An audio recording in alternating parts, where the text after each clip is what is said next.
अस्सलाम वालेकुम नाजरीन, मैं हूं आपका मेज़बान उमर जावेद। प्रोग्राम जुर्म अंजाम के साथ लाहौर के इलाके शादरा टाउन में प्रोफेसर को कत्ल कर दिया गया। कत्ल की सीसीटीवी मंजर आम पर आई तो 3 मुल्जिमान को पुलिस ने गिरफ्तार किया। कितने मुल्जिमान पुलिस मुकाबले में मारे गए,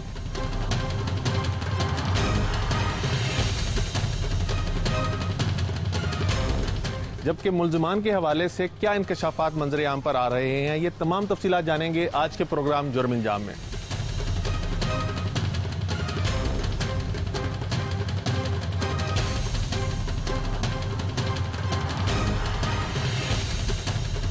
प्रोफेसर सैयद जुल्फ़िकार शाह साहब के को बेईमाना तौर पर कत्ल करने का वाक़या जो था वो शादरा टाउन के इलाके में पेश आया था, जिसके बाद ना सिर्फ थाना शादरा टाउन में उनके कत्ल का मुकदमा दर्ज किया गया बल्कि पुलिस ने मुल्जिमान की गिरफ्तारी के लिए कोशिशें भी शुरू कर दी थी।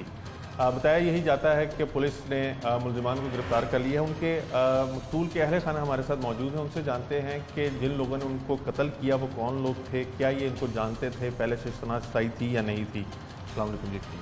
मोहतरम, आपका इसमें ग्राम सैयद हसनात शाह, आपकी जुल्फ़िकार शाह साहब से क्या ताल्लुक़ है? मेरे वो छोटे भाई हैं।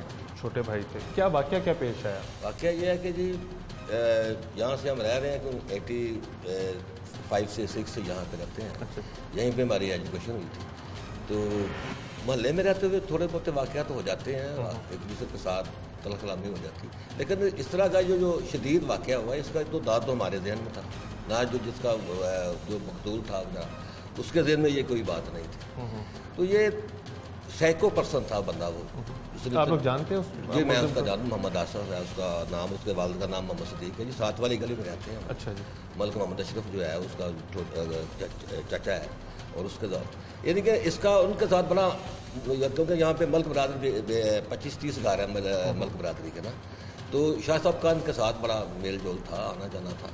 पता नहीं ये उसने क्या किया है या उसके जहन में क्या बात आई है कि मैंने इस हद तक वो चला गया बंदा, उसने बेजुर्मो खता, कोई गलती नहीं, कोई कसूर नहीं है, उसने उनका कत्ल कर दिया।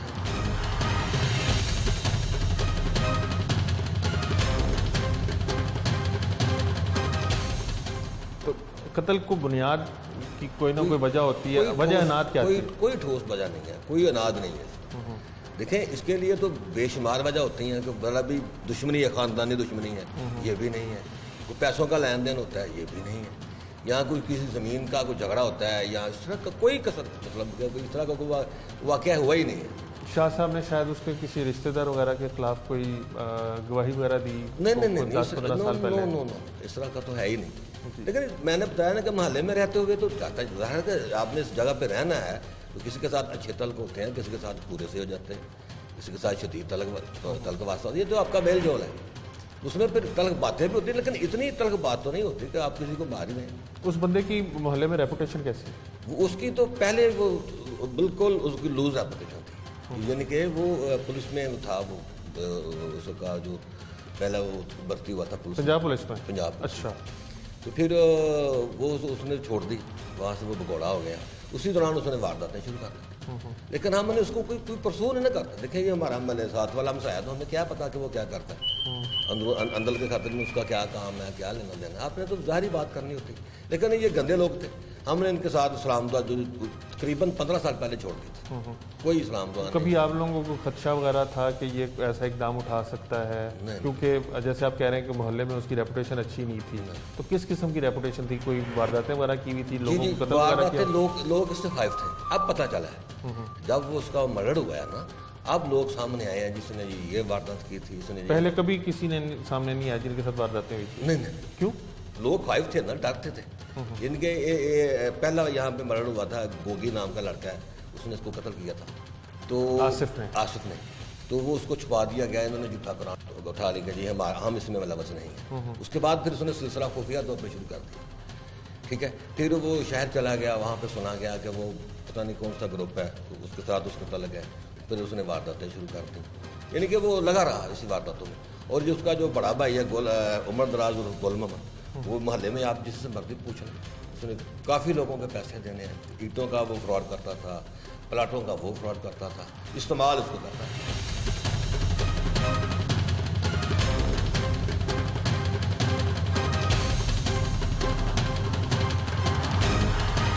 शाह साहब, पहले आप लोगों ने नामालूम अफराद के खिलाफ मुकदमा दर्ज कराया, तो फिर इसको कैसे आइडेंटिफाई किया आप लोगों ने? इसको तो मैंने CTV फौज में जो देखा आपने इसको आया था, लेकिन जब हमने इसको पहले दूर से देखा था ना, तो ये हम वाक जो FIR उसमें ये था कि हम शाह साहब वाक करते थे, मैं भी वाक करता था, और उनके दोस्त थे एक दो, वो भी वाक करते थे, डेली हमारे वाक करते थे, वो दूध लेने जाया करते थे इधर से।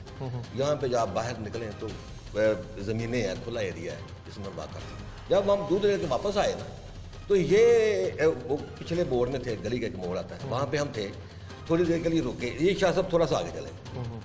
तो जब अब इसको मैंने दूर से देखा तो ये उनको फायर लगा कर ये भाग गए, ठीक है।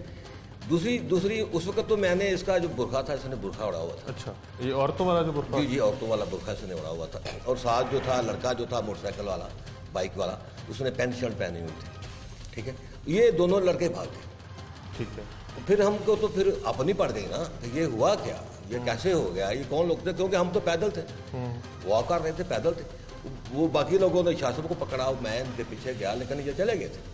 अच्छा, उसके बाद फिर ये नामालूम, थोड़ा सा शक तो हमें था ही नहीं था इनके मतलब ये कौन से लोग हैं,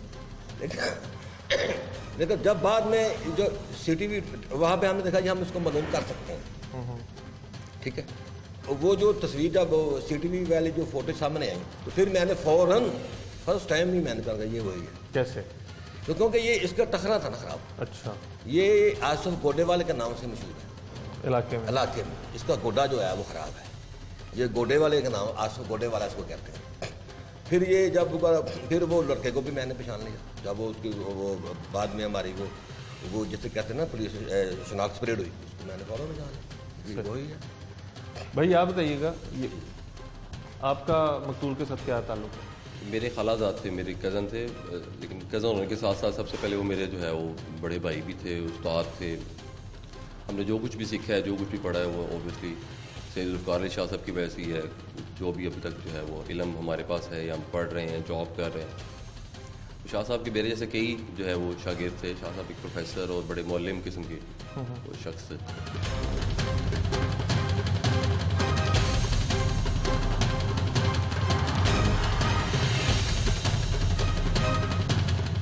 आप लोगों के वो मोहल्लेदार भी था, जो कातिल है वो आप लोगों का मोहल्लेदार भी था, तो डेफिनेटली शाह साहब से भी उसकी मुलाकात वगैरह होती थी। तो आपको क्या लगता है कि इतना इंतहाई कदम उसने क्यों उठाया होगा? असल में ना जो है इसकी रीज़न जो है वो उसको सर्टिफाई करना, वो काफ़ी पुलिस प्रोसीडिंग्स में पता चल रहा है सारी चीज़ें। भी उसका एक भाई पकड़ा हुआ है, वो उमर दराज है, उसका सारा माइंड मेकअप सारा उसका था। हम यहाँ पर 3 घर हैं, एक शाह साहब का ये जो हम जहाँ पे बैठे हुए हैं, एक इनका जो है घर है यहाँ पर, और एक हम भाई यहाँ पर रह रहे हैं कज़न्स वगैरह। हम शाह साहब की वजह से यहाँ पर जो है शाहदरा में शिफ्ट हुए थे 15 ईयर्स अगो। तो हम कितना सोसाइटी में इंडल्ज नहीं हुए, मतलब हर बंदा अपने काम कर रहा है, हम तो अपना स्टडीज़ मुकम्मल करके या जॉब मुकम्मल करके अपने घर में आ रहे हैं। शाह साहब एक वाहिद सोशल जो है शख्सियत है, इसलिए कि वो एक मतलब तालीम के शोबे से वाबस्ता थे।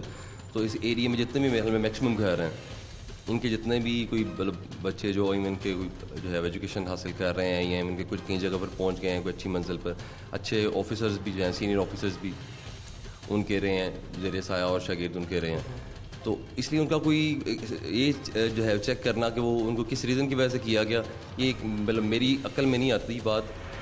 बाकी ये सोसाइटी के जो मामला हैं कि जेलिसी फैक्टर हो सकता है, और उसमें जो है वो कोई थोड़ा सा मतलब कोई स्पेसिफिकली कोई शाह साहब उनके साथ कोई था नहीं किसी किस्म का। जब शाह साहब का कत्ल हुआ उसके बाद यहाँ पे और भी वाक़यात जो थे वो रोनुमा होना शुरू हुए, लोगों ने सामने आना शुरू किया। उससे पहले उसका खौफ था जिसकी वजह से लोग बहुत ज़्यादा दुनिया जो है वो उसको मतलब उसके खौफ से में मुब्तला थी। वो हमें तो आइडिया नहीं था इस चीज़ का, हमें इतना इंडल्ज नहीं थे सोसाइटी के अंदर। हम तो अपने घर में रहना, बाहर को इतनी है नहीं है किसी के साथ मतलब खड़े होना या बाहर बैठना। तो लेकिन वो जब बाद में ये शाह साहब का वाक़या हुआ तो पता चला है कि हर बंदा ही जो है उसके साथ उसका विक्टिम रह चुका है किसी न किसी हद तक। किसी न हर बंदा उससे खौफ था, जिसने उसको कहीं इवन के स्टेयर भी किया हुआ देखा भी हुआ था, तो वो भी डर रहा था कि यार मुझे कहीं आके ना मार दे। तो कोई और सीरियल किलर टाइप जैसे लोग होते कोई और कत्ल के वाक़यात भी इलाके में सामने आए? जी, यहाँ पर एक जो है वो 8-9 साल पहले शायद ये पीछे तब ना प्लॉटिंग नहीं थी हुई, तो वहाँ पर यहाँ पर एक दानी नाम का उसका इमरान का भाई गोगी जो है लड़का, वो मर्डर हुआ था। वो पता चला किसने किया। किसी खातून को भी इस इलाके में उसने शेख मुश्ताक वगैरह जो हैं वो एक वहाँ पर उनका एक बंदा मर्डर हुआ है, वो भी जो है पुलिस ने हमें बताया कि जो है वो भी इसने मर्डर किया। काफ़ी खुरम भट्ट है, काफ़ी सारे वाक़यात हैं, नंबर ऑफ जो है केसेस हैं।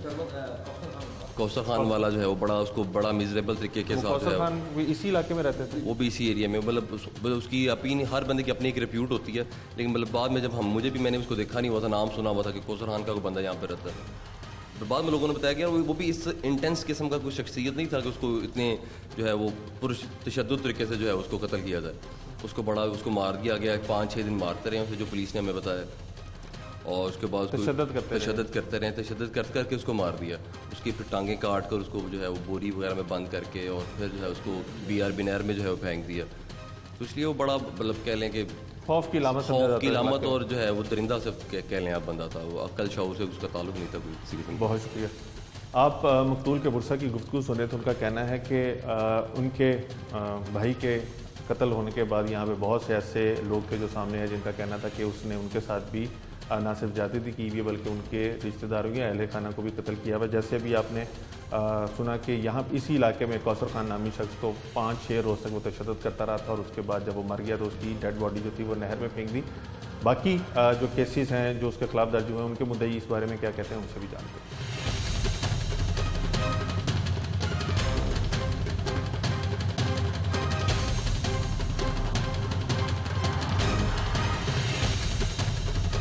मुलजमान ने शादरा टाउन के इलाके में ही कौसर खान नामी शहरी को भी अगवा किया और उसके बाद उसको तशद्दुद का निशाना बनाते रहे और 5 रोज़ बाद उसको कत्ल करके उसकी लाश को बोरी में बंद किया और नहर में फेंक दिया। मकतूल कौसर खान के बड़े भाई हमारे साथ मौजूद हैं, उनसे जानते हैं कि कौसर खान की मुलजमान के साथ कोई दुश्मनी थी, कोई अदावत थी, क्या वजह बनी कि कौसर खान को अगवा किया गया। मोहतरम आपका इसमें ग्रामी? जी मेरा नाम अल्लाह है। अच्छा, अल्लाह दीदा साहब ये बताइएगा कि क्या वाक़या हुआ, कौसर खान आपके भाई को मुलजमान ने क्यों अगवा किया? ये मुलजम मेन जो आसिफ है ये जहाँ पे हमारा भाई कौसर रहता था वहीं ये इसकी भी रहायश थी और वहीं पे इनका कोई प्रॉपर्टी का मामला था। उसमें ऐसी कोई ज़ाहरी तौर पे तो नहीं थी पर प्रॉपर्टी का मामला था जिसलिए उन्होंने अगवा किया और उसके बाद मुतवातर तशद्दुद करते रहे 5-6 दिन के बाद। उसके बाद उसे बोरी में बंद करके जल्लो नहर पे जाके फेंक आए। तो डेड बॉडी जो है वो थाना मुगलपुर वालों को मिल गई है लवारस। उन्होंने 2 तारीख को 2-3 को 16 को हमारे बच्चे को अगवा किया है और 22 तक ये तशद्दुद कर दे रहे हैं। उसके बाद उसे डेड बॉडी है जो वो फेंक दी है नहर में आप लोगों ने बंद करके। आप लोगों ने मुकदमा शादरा टाउन में नामालूम अफराद के जी नामालूम अफराद के खिलाफ। जब आप लोगों ने मुकदमा नामालूम अफराद के खिलाफ दर्ज कराया था तो फिर आसिफ के ऊपर शक कैसे गुजरा? उसके बाद हमने इसका पुलिस के साथ क्या किया कि इसका डाटा लिया अपने भाई का और वो ज़्यादा राब्ते में आसिफ था, उसकी लोकेशन और आसिफ का भी डाटा लिया। जब इनका ये इकट्ठा आ गया तो हमें पता चल गया कि कन्फर्म ये आसिफ ही इसको भाई को ले जाने वाला। अच्छा, अल्लाह दीता साहब इस इलाके के अंदर बहुत से उसने वाक़यात किए हैं लेकिन पहले किसी ने भी उसके खिलाफ आवाज़ नहीं उठाई, किसी ने भी उस अपने केस जो थे उनको परसू नहीं किया। इसकी क्या वजह थी? उसमें ये है कि इसका प्रेशर है थोड़ा सा जिसकी वजह से लोगों ने उस इलाके में इसके खिलाफ नहीं कार्रवाई करवाई, इसके डर की वजह से। प्रेशर क्या मतलब? कोई ये जगह माफिया है? ऐसे ही आप कह सकते हैं कि ये जगह माफिया ही है, जितने इतने काम कर दिए हैं और उसको डर भी नहीं आया। तो इसके साथ आसिफ के साथ और कितने अफराद हैं जो इस गैंग के अंदर ऑपरेट करते हैं? दो लोग हैं और एक लेडीज़ हैं जो ये चल रहे थे। खातून भी? हाँ जी, खातून भी है इसके साथ। वो उसका क्या किरदार है? उसका किरदार वो है कि वो इनको बताती थी कि ये काम ऐसे करना है, वो रैकी भी करती थी और ये इन्फॉर्मेशन भी इन्हें देती थी। वो लेडीज़ थी, उस पर शक कम किया जाता था, वही इनको लीड करती थी। ठीक, अल्लाह साहब ये बताइएगा कि जैसे इससे आपके भाई के कत्ल से पहले इसने एक प्रोफेसर साहब को भी कत्ल किया है, यहाँ पे और भी लोगों को मजरूब भी किया फायरिंग करके। तो ज़्यादा जितने भी अभी केसेस सामने आए हैं जिनसे हमारी गुफ्तगू हुई है या हमें पता चला, बस उन तमाम में फायरिंग करके इसने कत्ल किया। आपके भाई का वाहिद केस है जिसके अंदर वो 5 रोज़ तक लगातार तशद्दुद करता रहा। वो इसलिए करते रहे कि एक तो उन्होंने एक प्रॉपर्टी का मामला जो था ना, जो मिर्ज़ा यूसुफ नामी आदमी का चल रहा था, उसे दिखाने के लिए उसकी मूवी दिखाते रहे और उसे प्रेशराइज करके कि जी ये देख लें हमने आदमी को ऐसा हाल करते हैं जो हमारा हुक्म ना माने, इसलिए उसे उसकी मूवी बनाते रहे और उसे तशद्दुद करते रहे। तो आपके भाई का आसिफ के साथ कोई डायरेक्ट ताल्लुक था, प्रॉपर्टी की वजह से कोई डिस्प्यूट था, या आप समझते हैं कि किसी ने पैसे देके ये सारा कुछ करवाया? ये अभी तक कंफर्म नहीं है, ये अभी तक, लेकिन डिस्प्यूट प्रॉपर्टी का ही था इसके साथ। जो भी है ना, जिन लोगों को भी इन्हें डैमेज किया उनमें ज़्यादा जो प्रॉपर्टी का ही था इशू। ये जालसाजी से काम करता था, लोग इसे मना करते थे। प्रोफेसर साहब ने भी कुछ नहीं किया, वो मिर्ज़ा यूसुफ है उसकी प्रॉपर्टी का भी मामला था, मेन तो वही है। उसके बाद जो खुरम भट्ट नामी आदमी है लड़का, वो भी हमारे बच्चे का दोस्त था, उससे भी इसीलिए मारा है कि उसको भी प्रॉपर्टी की मामला था उसके साथ। प्रोफेसर साहब के अहले खाना से गुफ्तगू हुई तो उनका कहना था कि प्रोफेसर साहब की इसकी कोई अदावत नहीं थी। मेन तो वो ये 10 साल पहले का हुआ। अगर किसी ने तो थोड़ा सा इसे डांटा है क्रिकेट खेलने से, बच्चों के साथ क्रिकेट खेल रहे हैं तो मना किया, तो वो दिल में रख लिया। ये आप कह सकते हैं कि ये जुनूनी भी हो गया था। और जो बाकी साथी हैं उनके बारे में आपको क्या पता चला? वो भी इसके साथ हैं, वो लालच में आके काम करते रहे हैं इसके साथ। तो इसके पास इतना पैसा वगैरह था कि ये पैसे इनको मिले हैं तो इसने आगे तकसीम किया और लोगों को लेके ले रहा था। और साथ ये गाड़ियां रेंट पे, 2-2 गाड़ियां रेंट पे लेता था, असला लिया है, सारा कुछ लिया है, पैसे थे तो ये था। पुलिस ने अभी तक कितने लोगों को गिरफ्तार किया है और आप लोगों को भी क्या पता चला? पुलिस ने अभी तक तो 3 लोगों को, एक वो लेडीज़ है और 2 आदमी हैं जिनको ये मुलजमान जिनको गिरफ्तार किया। आपको लगता है कि जिस तरह से बेईमाना तशद्दुद और उसके बाद आपके भाई को कत्ल कर दिया, लाश को नहर में फेंक दिया, कुदरत की तरफ से लाश जो थी वो नहर से निकल आई और लोगों ने देख ली लाश और उसके बाद आप लोगों को लाश मिल गई, आप लोगों को इंसाफ मिल सकेगा? उम्मीद तो है, इंशाल्लाह कोशिश तो करेंगे कि किस किस्म का इंसाफ आप चाहेंगे? हम तो यही, जैसे हमारे बच्चे के साथ हुआ है वैसा इनके साथ होना चाहिए।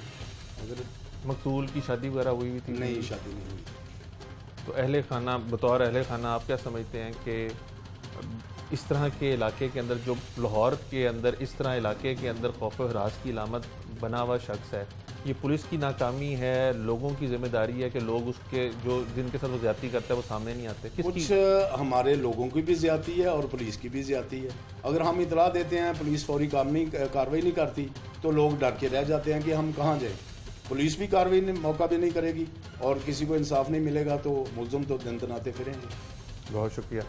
आपने अल्लाह दीता साहब की गुफ्तगू सुनी कि इनके भाई को मुलजिम ने प्रॉपर्टी के डिस्प्यूट के ऊपर अगवा की और 5 रोज़ तक तशद्दुद का निशाना बनाता रहा और उसके बाद उनको कत्ल करके उनकी लाश को बोरी में बंद किया और लाश को नहर में फेंक दिया, जिसके बाद लाश जल्लों के करीब से बरामद हुई। इन्होंने उसकी शिनाख्त की और पहले नामालूम अफराद के खिलाफ मुकदमा दर्ज हुआ था, लेकिन जैसे जैसे चीज़ें चली, कॉल रिकॉर्ड वगैरह निकले, उसके अंदर आसिफ और उसके साथियों का कॉल रिकॉर्ड आया।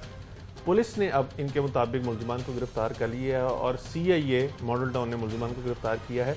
CIA मॉडल टाउन चलते हैं, वहाँ पे जाके देखते हैं कि कितने मुलजिमान को पुलिस ने अब तक गिरफ्तार किया है, वो क्या क्या इंकशाफात कर रहे हैं।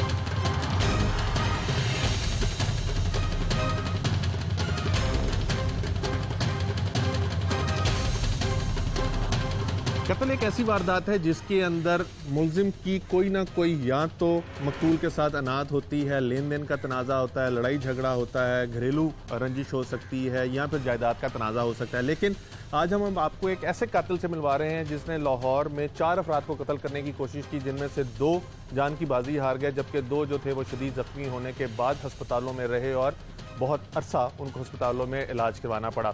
इस कातिल का नाम क्या है, ये लोगों को क्यों कत्ल करता था, क्यों मजरूब करता था, ये इसी की ज़ुबानी जानते हैं। तुम्हारा नाम क्या? जुल्फ़कार अली। जुल्फ़कार कहाँ के रहने वाले हो? फैसलाबाद की। लाहौर कब आए? लाहौर में तकरीबन 2015 में आया था। और कहाँ पे रिहाइश रखी हुई थी? शालामार हॉस्पिटल के सामने सपनैर पे। अच्छा, कोई कत्ल, इक़दाम कत्ल, चोरी डकैती का कोई मुकदमा है तुम पे? नहीं, इससे पहले नहीं है। इससे पहले कोई नहीं है? नहीं। अच्छा, आज तक लाहौर में कितने अफराद को कत्ल और ज़ख्मी किया? 2 ज़ख्मी हुए, 2 कत्ल हुए। जिनको ज़ख्मी किया और कत्ल किया उनके क्या नाम है? एक का नाम कौसर खान है और एक का नाम जुल्फ़कार शाह है। अच्छा, और जिनको जख्मी किया? एक का नाम खुरम भट्ट है, एक का नाम अकरम है। जानते थे इन चारों को?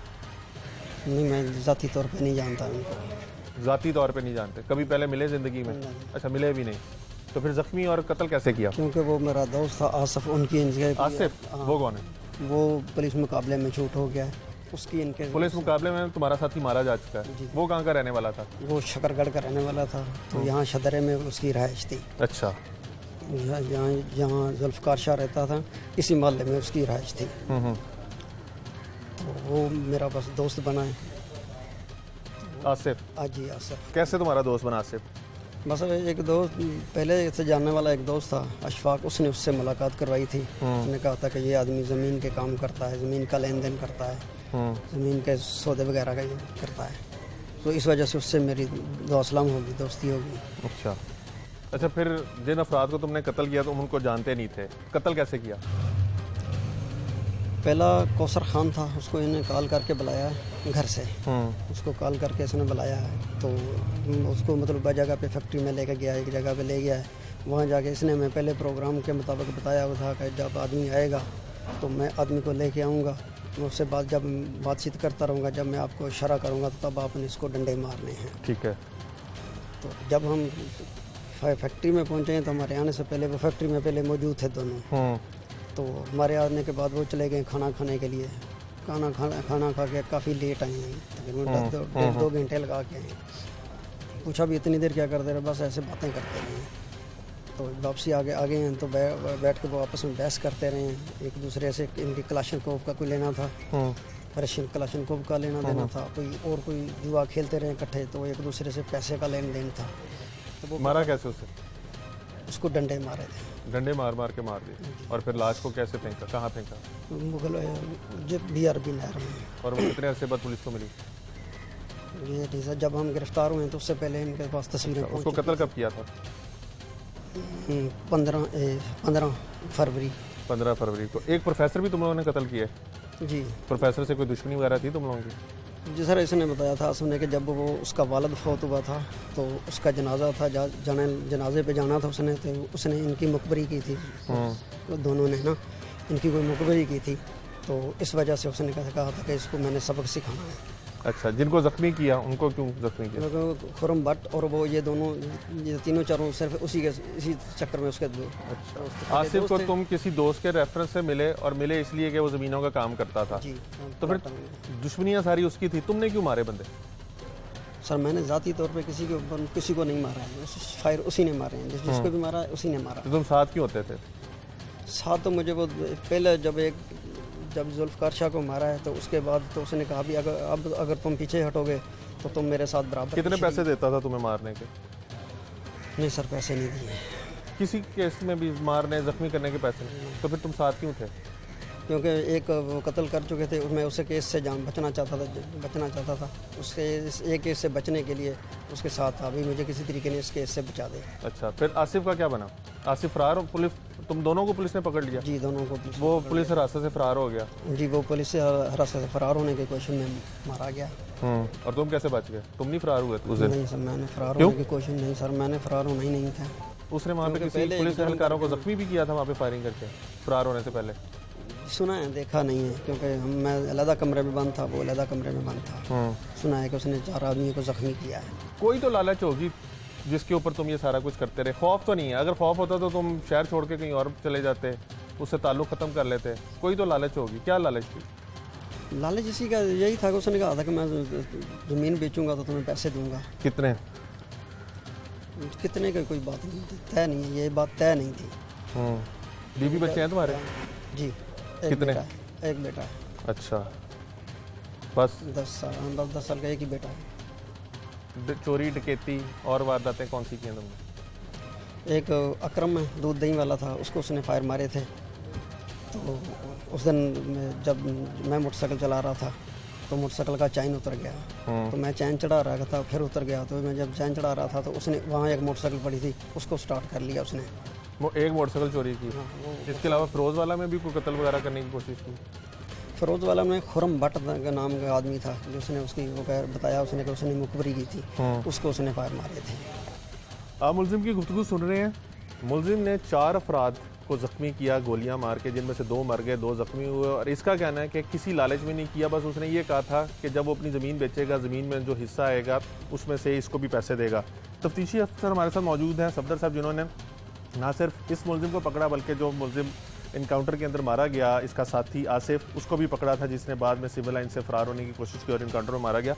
सफदर साहब, ये जो बातें कर रहा है ये सच है? बिल्कुल सच है कि बगैर किसी लालच के ये लोगों को कत्ल करता रहा है और जख्मी करता? लालच तो इनको आया था ना, जो ज़मीन थी जो इन्होंने थी ज़मीन 4 कनाल, उसमें से 2 कनाल इसको या कनाल इसको उसने कहा था वो आपके खाते में डाल दूंगा, आप उसके फरोख्त करके जितने पैसे मिले आप ले लेना।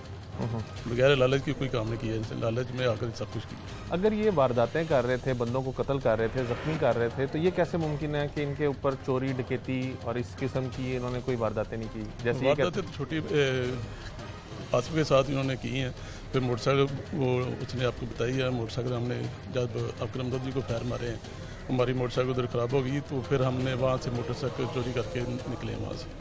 ठीक है, अभी इनका कोई रिकॉर्ड वगैरह साहब रिकॉर्ड सामने आया? साहब का रिकॉर्ड तो सामने नहीं, कोई अब मुकदमे काफ़ी इनके सामने आए हैं पकड़े जाने के बाद। किस किस्म के मुकदमा है? 394 है, 302 है, 381 है, ये मुकदमे हैं, 324 है। और इसका साथी जो आसिफ इनकाउंटर में मारा है, बस ये दोनों ही ऑपरेट करते थे क्या? एक और था इनके साथ जो ड्राइविंग करता था, इमरान शाह का लड़का, वो जुडिशल हो चुका है। अच्छा, वो भी पकड़ा गया था? इनसे पहले पकड़ा गया था? इनसे पहले पकड़ा गया, वो CTR से पकड़ा गया था, उसने ही हेल्प करके इनको पकड़वाया था। बहुत शुक्रिया। आपने सफदर साहब की गुफ्तगू सुनी कि मुलजिमान को गिरफ्तार करने के बाद इनका रिकॉर्ड सामने आ रहा है। DSP CIE के पास चलते हैं, उनसे जानते हैं कि पहला इसका जो साथी है जो इसके साथ पकड़ा गया था, वो इनकाउंटर में कैसे मारा गया और ये लोगों को जो मार रहे थे उसकी आसिफ की इन लोगों के साथ क्या दुश्मनी थी जो उसने इसको अपने साथ मिलाया था।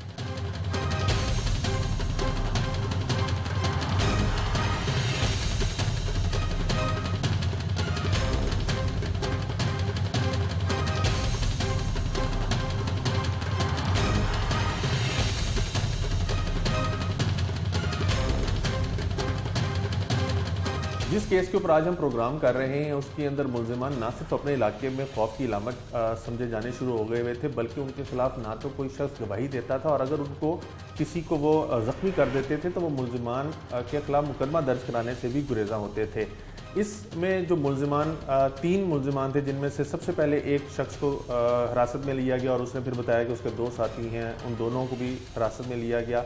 और फिर एक मुलजिम जिसका नाम आसिफ बताया जाता है, उसने पुलिस हिरासत से फरार होने की कोशिश की, जिसके अंदर वो इनकाउंटर में मारा गया। और ये वो शख्स था जो लाहौर में एक आला ओहदे पे तैनात पुलिस अफसर को भी कत्ल करने की धमकियाँ देता था। DSP CIE मॉडल टाउन हमारे साथ मौजूद है, जिन्होंने अपनी टीम के साथ मिलकर इन तमाम मुलजिमान को पकड़ा और उसके बाद मुलजिमान जो हैं अब पुलिस की हिरासत में और वो आए रोज़ कोई ना कोई नया इंकशाफ करते हैं। हुसैन साहब, एक तो वक्त के लिए बहुत शुक्रिया। ये कौन मुलजिम थे जो अपने इलाके में इतना खौफ की लामत समझे जाते थे? और अगर अभी जिस तरह मुलजिम से इंटरव्यू किया, वो तो कहता है कि बस हो गया उससे, किसी के कहने पे, जो आसिफ पुलिस इनकाउंटर में मारा गया उसके कहने पे वो सारा कुछ कर रहे थे। ये कौन लोग थे? ये ख्याल में इन्होंने मिल के एक गैंग तैयार किया था और ये इलाके में ऐसे खौफ की अलामत बने हुए थे, किसी से पैसे मांग लेने, किसी पे फायरिंग कर देनी, जिसने नहीं देने उसके घर पे फायरिंग कर देनी, किसी के उठा के ट्रांसफ़र ज़मीनें करवा देनी, किसी के कहने पे इस तरह इन्होंने बेशुमार काम किए हुए थे और लोग डरते हुए इनका नाम भी नहीं लेते थे। ये वारदातें भी करते थे, वारदात करते थे तो उसके बाद इन्होंने पुलिस की या किसी सिक्योरिटी इदारे की यूनिफॉर्म गाड़ी में रख लेते थे ताकि इनको रोके ना। ये गाड़ी पे वारदातें करते थे। ये ऑपरेट हुए हैं, ज़्यादा सामने आने शुरू हुए हैं कोई पिछले 2 साल से, जब इन्होंने एक दहशत की अलामत बन चुके थे इलाके में। पुलिस को इन्फॉर्मेशन मिली तो पुलिस ने उन पर वर्क करना शुरू कर दिया। सबूत कोई नहीं थे पास। फिर पिछले दिनों एक मशहूर प्रोफेसर जुल्फ़कार साहब का मर्डर हुआ शाहदरा के इलाके में, आपने सुना होगा। उसमें मर्डर में इन्होंने, एक ने बुर्का पहना हुआ था और दूसरा बाइक पे बैठा हुआ था। ये जुल्फ़कार बाइक पे था और आसिफ ने बुर्का पहना हुआ था क्योंकि आसिफ उसी महल्ले का था। इन्होंने सुबह प्रोफेसर दूध लेके अपने घर जा रहा था तो उसकी रैकी करके रास्ते में नाका लगा के उसको कत्ल कर दिया। उसकी CCTV फुटेज भी सामने आई। उसकी CCTV फुटेज भी सामने आई थी। उस पर हमने वर्क किया। फिर जदीद टेक्नोलॉजी की मदद से हमने इनको गिरफ़्तार किया। गिरफ्तारी के दौरान भी इन्होंने हमें बड़े चकमे दिए। कभी ये काना की तरफ चले जाते थे, किसी फैक्ट्री की तरफ लोकेशन आती थी, कभी इनकी किसी तरफ आती थी, कभी शादरा, कभी नारंग की तरफ, कभी ये नारोवाल मुलजमान की तरफ। इतने अक्लमंद और चालाक कैसे हुए? इनको ये सारी चीज़ें कैसे पता चल गई थी? आजकल हर बंदा समझता है, टेक्नोलॉजी को भी समझता है, और उन्हें पता है कि मोबाइल से ट्रैक हो जाते हैं। व्हाट्सएप यूज़ करते थे ज़्यादातर, और या कॉल करके तो फ़ोन बंद कर देते थे, बैटरी निकाल के जेब में डाल लेते थे, और जिस जगह पे कॉल करते थे उस जगह पे रिहाइश नहीं होती थी इनकी, रिहाइश किसी दूसरी जगह पे होती थी, कॉल कहीं और जाके करते थे। तो ये तीनों का गैंग कैसे बना? इन तीनों का गैंग इस तरह बना कि ये आपस में मिले किसी एक प्लाट के फड्डे के सिलसिले में, वो उसके भी ट्रांसफ़र के चक्कर में मिले आपस में। तो इन्होंने वो ट्रांसफ़र कराने की कोशिश की, कुछ उनका काम हो गया, पिछली पार्टी से पैसे लेते थे और आगे अगली पार्टी को दूसरी को थ्रेड करके तो मसला हल कर उनका करवाते थे। अगर दूसरी तरफ से पैसे ज़्यादा मिल गए तो फिर उसको इग्नोर कर दिया, और अगर उसने पैसे किसी ने वापस मांगे तो उसको डरा धमका दिया या उस पर फायरिंग करवा दी, फायरिंग कर दी, खुद जाके करते थे। आसफ जो बहुत डिस्प्लेड किस्म का था। ये जो तीन मुलजिम हैं, इनका स्टेटस क्या है तीनों का? एक तो आपके पास है, एक दो हमारे पास हैं, एक जेल में है और एक जो पुलिस मुकाबले में हलाक हो चुका है। वो कैसे पुलिस मुकाबले में मारा गया? पकड़े तो आपने सारों को इकट्ठे ही होगा? उसने गिरफ्तार था, पहले पकड़ा, गिरफ्तार था, मैं पहले उसको पकड़ा था, तो वो उसने पुलिस हिरासत में भागने की कोशिश की थी। ये भी कुछ हाल ही में, बल्कि कुछ अर्सा कबल? कुछ अर्सा पहले सिविल लाइन CI से वो भाग गया था पुलिस हिरासत से। उसके बाद उस पर रेड किया तो उसने आगे से पुलिस पे फायरिंग की, जो आपकी फायरिंग में उधर हलाक हो गया। ठीक है। अब इनकी वारदातें कौन कौन सी सामने आई हैं? क्योंकि किसी पुलिस अफसर को भी ये बहुत ज़्यादा लाइफ थ्रेटनिंग कॉल्स वगैरह करते थे, तो ये सारा कुछ फिर कैसे कंपाइल हुआ? और अब कौन कौन सी वारदातें इनकी पकड़े जाने के बाद सामने आई हैं? क्योंकि पहले तो कहते थे कि सिर्फ प्रोफेसर जुल्फ़िकार शायद थे, उनका नाम था, जिनको कत्ल किया था शादरे में। उसके अलावा इलाके के और बहुत से मुअज़्ज़िन थे कि जिसने इनका घर खरीदा था, उसको इन्होंने धमकियाँ दी हुई थी। अभी नेक्स्ट टारगेट वो था, एक और उधर का चेयरमैन था, वो टारगेट था इनका, सदर का ही, और प्रोफेसर को इन्होंने कत्ल किया। तो उसके अलावा एक और कौसर खान को इन्होंने अगवा किया, अगवा करके एक फैक्ट्री में ले गए, उधर उसकी मारते कुटाई पर तफ्तीश करते रहे, मारते रहे उसको। उसके बाद उसको ज़ख्मी हालत में उठा के ले गए फतेहगढ़ के इलाके में उसको। फिर एक हफ्ता तशद्दुद करते, हफ्ते बाद वो जहाँ बाग हो गया और उसको इन्होंने नहर में फेंक दिया, मुगलपुरा नहर में उधर फेंक दिया। उसकी डेड बॉडी उधर से नहर में मिली, और पीछे अगवा का पर्चा हुआ था। चोरी डकैती के वारदातें भी तफ्तीशी साहब बता रहे थे, वो भी सामने आ रही है 392, 300। वो भी जो इन्होंने वारदात की है डकैती के, उसमें भी इन्होंने फायर मारे हैं। इसकी क्या वजह है कि लोगों ने मुकदमे नहीं इनके खिलाफ दर्ज कराए हुए? और अब वो 4 मुकदमे दर्ज थे जो 394 के हैं। एक पहले इन्होंने मर्डर किया हुआ था मुश्ताक नामी शख्स का। अच्छा, इन 2 मर्डर के अलावा भी कोई मर्डर है? जी, एक पहले मर्डर था पुराना जो है, मुश्ताक का पहला मर्डर था इनका। वो कौन है? वो भी उधर से दरा का ही है। उसको क्यों मारा? उसको भी इन्होंने कुछ काम कहा था लिख के देने के लिए, उसने नहीं लिख के दिया तो उसको मर्डर कर दिया था। अच्छा, जिससे भी इनकी तल्ख कलामी या लड़ाई होती थी उसको मार देता था। वो भी नाम पर्चा हुआ था उधर, उसको भी कत्ल किया। फिर 2-3 जो इन्होंने वारदातें की वो भी ऐसे तल्ख कलामियों में इन्होंने किया, लेकिन उनको पता नहीं, या शायद उन्होंने डरते नाम नहीं उस वक्त इनका लिया। तो वो भी इलाके में लोगों को पता था कि खैर इन्होंने मारे हुए हैं। 3 मुकदमे वो ट्रेस हुए हैं, 3 ये मर्डर ट्रेस हुए हैं। 2 इन्होंने लोग, एक दोदी को और एक खुरम भट्ट को फैर मारे थे, वो भी मामूली तलख कलामी पे इन्होंने उनको साथ फैर मारे थे। वो एक फरोज वाले में पर्चा हुआ है, एक सदरे में हुआ है। और ये इस तरह जब एक बंदे को एक महल्ले में फैर लग जाए और बंदा पकड़ा ना जाए तो लोगों के लिए दहशत की लामत बन जाता है। की तो समझ आ गई बात। तो ये जो 2 साथ जुड़े हुए थे उसके, वो किस वजह से जुड़े हुए थे? ये कहते हैं कि बगैर किसी लालच के जुड़े हुए थे, कभी उसने ज़मीन अपनी बेचनी थी तो उसमें से हमें हिस्सा मिलना था, बस यही वजह ही है? ये भी पेड कातिल थे? नहीं, पेड कातिल थे, पैसे डिवाइड करते थे आपस में। एक इमरान था, वो गाड़ी चलाता था, ड्राइव करता था। एक ही जुल्फ़कार था, ये साथ ये शूटर था, और ये एक आसिफ था, ये फेर करते थे। एक आसिफ का भाई उमर दराज है, उसका भी रोल बीच में है। कई बंदों से वो जाकर बार्गेनिंग करता था और लोगों को कहता था कि वो काम करवाना है तो मुझे बताएं, इस तरह की बातें भी करता था। वो भी पता चली है। एक उसका बहनोई है इनका आसिफ, और उमर दराज बंदे पकड़े गए जो आगे सामने अब जिनका आप जिक्र कर रहे हैं? हाँ जी, ये भी पकड़े गए? हाँ जी, ये भी पकड़े गए। एक इनका बहनोई उमर दराज है, वो भी इन्वॉल्व है इसमें। वो उमर दराज उसका भाई है, सॉरी, वो अशफाक, वो भी इन्वॉल्व है इस कत्ल में।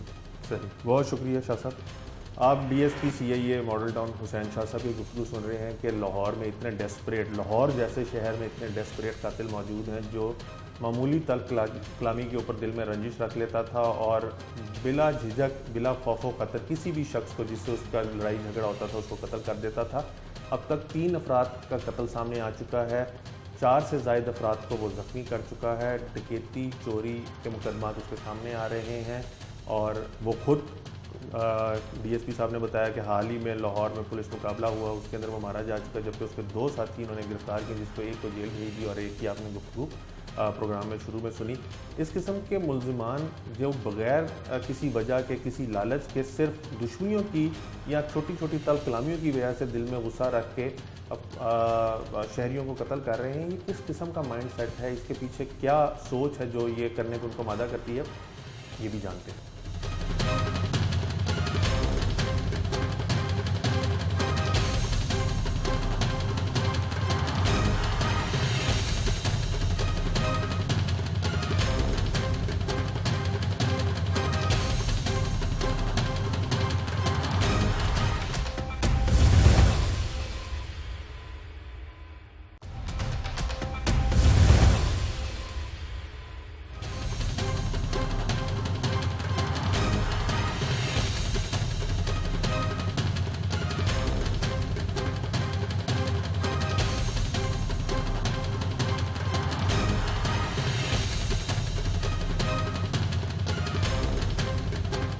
माहिर नफ्सियात डॉक्टर ताहिरा रुबाब साहिबा हमारे साथ मौजूद है और आज इनसे हम जानेंगे कि एक शख्स जिसकी अगर 10 या 15 साल पहले किसी से लड़ाई या झगड़ा हुआ हो या कोई मामूली तल्ख कलामी भी हुई हो, वो बंदा इस बात को दिल में रख कर किसी को कैसे कत्ल कर सकता है। जिस केस के ऊपर आज हम प्रोग्राम कर रहे हैं, इसके अंदर उसने 2 जिन अफराद को कत्ल किया, वो दोनों ऐसे थे जिनके साथ उसका 10 साल या 15 साल पहले झगड़ा हुआ था, लेकिन उसके बावजूद उसने दिल में ये बात रखी और उनको कत्ल कर दिया। साथ ही साथ जिन अफराद को उसने ज़ख्मी किया, उनके साथ भी उसका कोई आज या कल में झगड़ा नहीं हुआ था, बल्कि बहुत पुराना झगड़ा था। डॉक्टर ताहिरा से जानते हैं।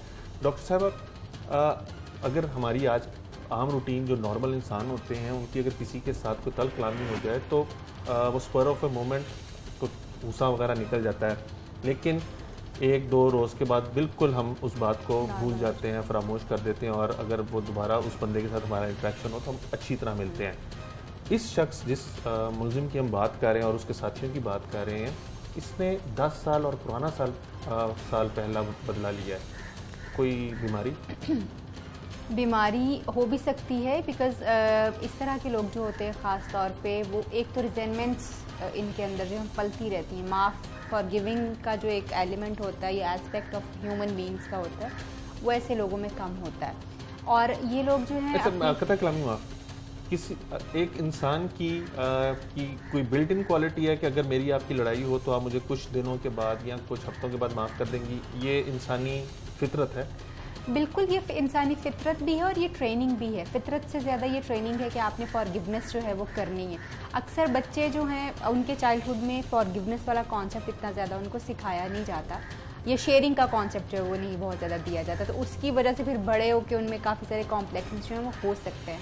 मगर ये जो पर्टिकुलर केस है, इसमें हम ये कह सकते हैं कि कुछ पर्सनैलिटी टाइप्स भी ऐसी होती हैं जो कि शुरू से ही ना तरबियत असर कर रही होती है, ना ही कोई और चीज़ जो इस तरह से असर कर रही है। उनकी पर्सनैलिटी ही इस तरह की है कि वो एंटी सोशल पर्सनैलिटीज़ के साथ पैदा हुए हैं, जिन्होंने ओबीडियंस जो है उनका एक पहला एलिमेंट है, चीज़ों को नुकसान पहुंचाना, लोगों को नुकसान पहुंचाना और उसके ऊपर फिर कोई गिल्ट और रिमोर्स भी फील नहीं करना, ये एक पर्सनैलिटी टाइप भी है जो कि आप कह सकते हैं कि ये बचपन से ही उनके साथ चल रही है, जिसकी वजूहात हो सकती हैं कि वो अपने बचपन में भी अब्यूज़ हुए हों, कहीं पे मार ज़्यादा पड़ी हो वालिद साहब से या किसी और से, या ये भी हो सकता है कि उनके अपने जेनेटिक्स में ही ये चीज़ इस तरह से ट्रांसफ़र हुई हो।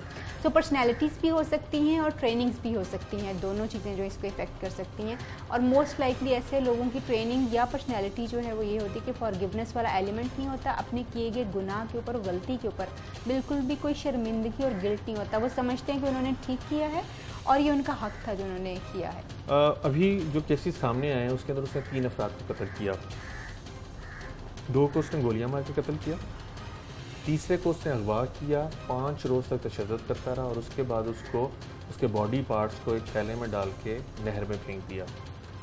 अगर मुझे किसी के ऊपर गुस्सा है तो मैं लड़ाई झगड़ा करके बात ख़त्म कर दूँगा, या मोस्टली हमने देखा है कि कोई बहुत ज़्यादा बंदा तैश में आ जाए तो वो फायरिंग कर देता है। इसने अपने दो जो पुराने लोग थे जिनके साथ उसकी दुश्मनी थी या लड़ाई थी या उसको गुस्सा था, उनको तो फायरिंग करके कत्ल कर दिया, लेकिन तीसरे को बदतरीन तशद्दुद करके कत्ल किया।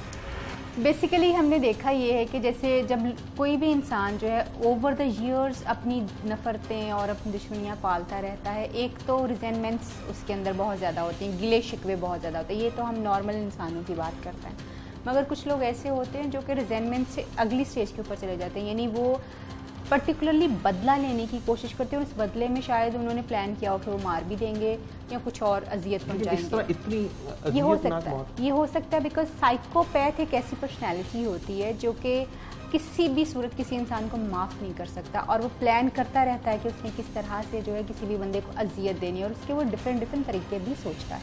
डॉक्टर साहब, जो इसके अंदर एक और हैरान कुन चीज़ ये आई कि जब पुलिस ने उसको पकड़ लिया, उसके तीनों साथियों को पकड़ लिया, तो वो उसने पुलिस वालों के पास से फरार होने की कोशिश की। उन पुलिस वालों की गन उसने चोरी की, फायरिंग की, उससे 4 बंदों को जख्मी किया एंड ही एस्केप्ड। फिर पुलिस ने उसको पकड़ने की कोशिश की, उसने पुलिस पे फायरिंग कर दी और रिटेलिएशन के अंदर ही गॉट किल्ड, तो वो पुलिस इनकाउंटर में मारा गया। एक बंदा जब पकड़ा जाता है तो उसको पता होता है कि यार मैं वकील वगैरह करके जान छुड़वा लूंगा, लेकिन पकड़े जाने के बाद भी उसने 4 बंदों को कत्ल करने की नीयत से फायरिंग भी कर दी। आप ये देखो कि एक तो सबसे पहले वो एक नॉर्मल क्रिमिनल नहीं था, ठीक है, वो एक प्लान्ड क्रिमिनल था जिसने इतने साल चीज़ें प्लान की और फिर उसके बाद उसने एग्जीक्यूट की हैं। और उसके बाद जो है ये जो जब बचने वाली सिचुएशन के ऊपर आप जिस तरह कर रहे हो, ये भी उसकी पर्सनैलिटी का एक हिस्सा है कि वो, क्योंकि उसके लिए मारना इतना कोई गुनाह और गलती नहीं है, तो इसलिए उसके लिए ये छोटी सी बात होने के बावजूद वो अपने आप को सेफ करने के लिए ये कदम उठा सकता है। बिकॉज रेकलेस होना, बेडर जो है ना डर होना और चीज़ों को उतना ज़्यादा बॉदर करना इस पर्सनैलिटी में नहीं आता।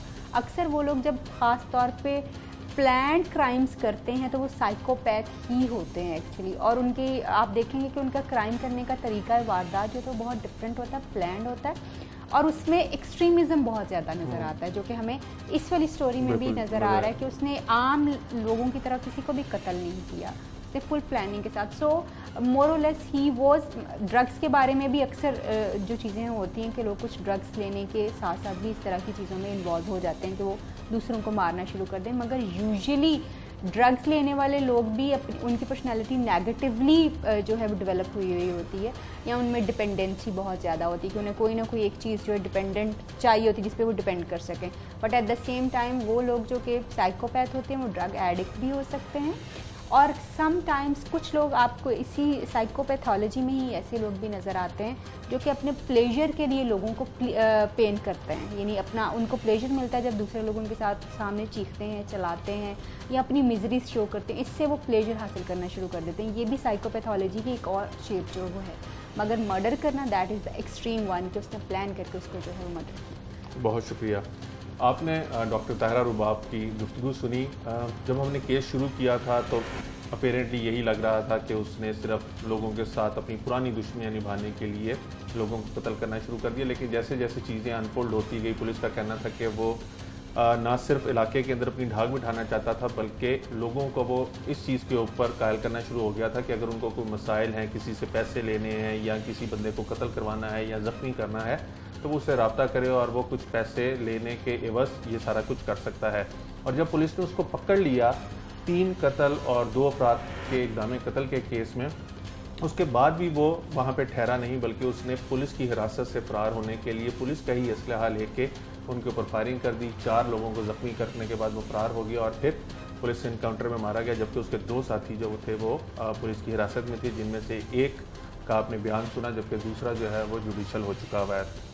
डॉक्टर साहिबा ने कहा कि ये एक मेंटल इलनेस है, इंसान साइकोपैथ हो जाता है और वो इस एक्सट्रीम लेवल पे आ जाता है कि जिसने किसी ने भी उसके साथ कोई छोटी सी तलकलामी या उसके मजाज के खिलाफ बात की हो तो वो उसको दिल में बात को रखते हैं और फिर उसकी प्लानिंग करना शुरू कर देता है, जो कि हमने इस सारे प्रोग्राम में देखा कि उसने आसिफ ने हर बंदे को प्लानिंग के तहत मारा, सिम्स चेंज करता था, फ़ोन चेंज करता था, लोकेशन चेंज करता था, घर चेंज करता था, लेकिन जुर्म जो वो कर रहा था उसका इंजाम ये हुआ कि वो पुलिस एनकाउंटर में मारा गया, जबकि उसके साथी जो हैं पुलिस की हिरासत में हैं और अब वो कानून के मुताबिक उनके खिलाफ जो है वो कार्रवाई हो रही है और वो अपने इंजाम तक पहुँचेंगे।